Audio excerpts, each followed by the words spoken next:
بسم الله الرحمن الرحیم. رسول الله صلی الله علیہ وسلم فرمائی دعوت ذی النون اذ هو فی بطن الحوت لا الہ الا انت سبحانک انی کنت من الظالمین.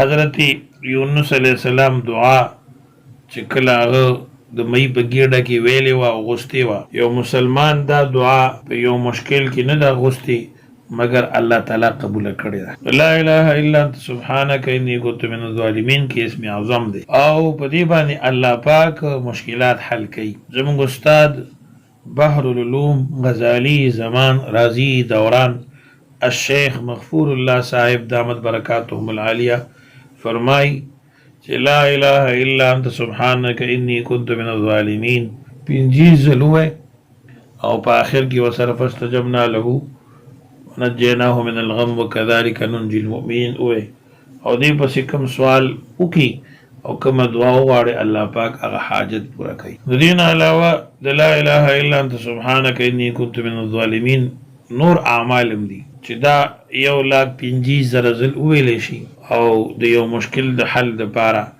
یا د یو لا علاج مریض دپاره دعا وغوښتلی شي الله پاک دا دعا قبلوي.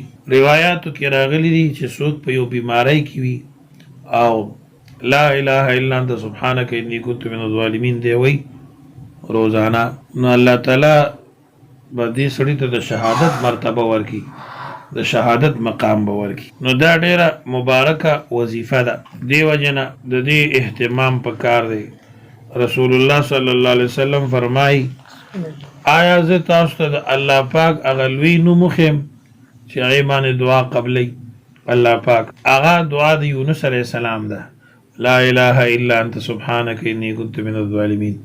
او نبی کریم فرمای هر هغه مسلمان چې په بیماری کې په کټ پروتي او په دې بیماری کې څلوېښت ځل دی دا وایي روزانه لا اله الا انت سبحانک انی کنت من الظالمین، او دې په دغه بیماری کې بیا وفات شو نو الله پاک به ورته د شهید عمره ثواب ورکړي. او که دې بیماری نه ښه شو او راپاڅېدو د کټ نه وفات نه شو نو الله پاک به دې سړي ټول ګناهونه معاف کړي.